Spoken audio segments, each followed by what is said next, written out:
Hello, welcome to our platform where we're providing mathematics to people that are preparing for their grade 12 exams as well as grade 9.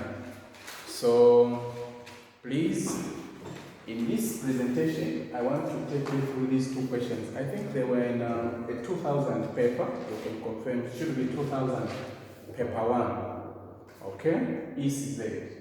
So how are we supposed to solve these two questions? And I identify questions where students or learners make errors. Those are the ones that we concentrate on. Sometimes questions can appear to be very simple, but the way they are handled by most students, they make common mistakes. Okay, so let us get to solve this question. Okay, these two questions. These are equations. These are equations. And it's very important to know what kind of equations you're dealing with, because equations are in categories also. Okay? We have linear equations, we have quadratic equations, we have cubic equations, just like that. So you need to know what kind of an equation is this one. And then that is what is going to help you get to know, determine the process that you are supposed to carry out in order to handle the question. So let's get started. The first one is very simple. We already have two factors here. We have two factors and then equated to 0. We have two factors and then equated to 0. So this one is very simple. So where we have two factors equated to 0 here, or what we are supposed to do is that each one of these factors we are going to equate to 0 and then find the value of x. So what am I talking about? For instance, for the first one, we are going to say you get this x equated to 0, so you have x is equals to 0, or x plus 2 is equals to 0. Okay? These are quadratic equations, and the quadratic equation will always give you two values of x. Always give you two values of x. Okay? So we have x is equals to 0, or x is equals to now 0 minus 2. The additive inverse of a plus here is minus 2. So we have x is equals to 0, or x is equals to negative 2. These are the two values of x. These are the two values of x for the first one. I hope you are paying attention. Okay? Now, we look at the second example. The second question. One of you will be tempted, and it's very important. I actually advise that even before I do the second one with you, can you pause the video and attempt the question so that you compare with what we are going to do? And I'm sure one of us is already thinking that, okay, since here we equated this one to 0, even here we need to say, okay, y is equals to 3. Oh, no. That is not what we're supposed to do. Why? This is because in here we have a non-zero digit here. This is a 3. So in this case, we are not supposed to equate each one of these two. Okay. So what we are supposed to do in this case now is to rewrite this equation. We are going to have y multiplied by y, it's y squared, plus y multiplied by 2, we're going to get 2y. This is equals to what? I have told you that these two equations are quadratic equations. So what we're supposed to do is to make sure that now, in this form, this is a quadratic equation. How do we rewrite it?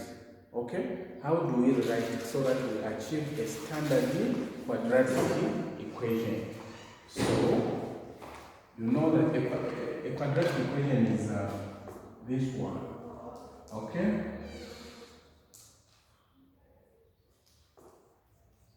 This is a quadratic equation. So how do we rewrite it, this one, so that we can have it in this form? So we're going to say 1 squared plus 2 minus 3 is equals to 0. Okay? Then now, at this point, At this point, we have a quadratic equation. So, since this is paper 1, and there are ways that we can use to solve a quadratic equation. We have got factorization method, quadratic formula, as well as completing the square, even graphical method. Now, in this case, this is paper 1, okay? So, the most appropriate method here, it could be factorization or completing the square. Those two, we can work them out without the use of a calculator, because in paper 1, the use of a calculator is not allowed. Okay? So, here we need to use factorization method. What do we do? Factorization method is where we say we find the product of the coefficient of y squared multiplied by this constant. What are we going to get? We get -3. This one multiplied by 1. Then the sum, what is our sum? Our sum is +2. We get this one here. And this is our sum. Then now after this, we need to find our factors. We need the factors of what? The factors of 3, -3 rather. And those factors are factors such that when we add them, they should be giving us what? +2. So what are those factors? The factors of 3, it's just these 2. So the idea is that which one will be negative and which one will be positive. So definitely you are going to have -1 and +3. When we multiply these, they will give us -3. When we add them, they will give us what? +2. So now we use these factors to expand the sum. Where we have the sum, so we are going to say squared minus or plus 3y minus, because this is a minus here, -1. This is the same as -1y minus 3. This is equals to 0. At this point now we can factorize this part using the grouping method. It's very important also to be familiar with the types of factorization. Okay, so you can check one of our videos in algebra that talks about factorization by grouping terms. It will actually help you. All these things here we have presented. The reason why we are revising these questions now is because we have presented lessons for the entire syllabus from grade 10 up to 12. Hence now we are just trying to help you go through some of the questions that you may need. Okay, so I hope you are also looking at our lessons, because we have all the lessons that we presented from grade 10 up to 12, as well as the junior secondary. So now we can group. What is common here? The first 2, it's y. So we're going to have y plus 3. Then here what is common? Factorize -1. Then you have 1, y plus 3. This is equals to 0. Okay? So from this point, we say now y minus 1, y minus 1. Then this factor is the same, we pick 1. Okay. So now, have you seen? Now we have reached at a point where we were with this one. We have got 2 factors equated to 0. This is where we were on the first one. We have got 2 factors equated to 0. That is where we were with the first one. So what we are supposed to do in this case is to equate now each one of these factors to what? To 0. We equate each one of these factors to 0. Okay? So we're going to say y minus 1 is equals to 0, or y plus 3 is equals to 0. So this is going to be y is equals to 0 plus 1, or y is equals to 0 minus 3.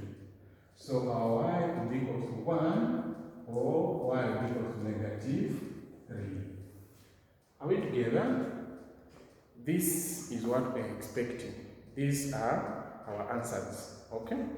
These are our answers, and I hope we are getting the concept and you have followed, okay? The idea is that these things you must understand them, and that is why we always provide our phone numbers, just in case, even as we present, we have made a mistake and you may want clarification, okay? So, thank you very much for watching, and check other videos that we have also presented. Please don't forget to subscribe, don't forget to comment and like the video, even share with your friends, okay? Otherwise, we are always grateful that you watch our videos, and please continue to do so, okay? Until next time, goodbye.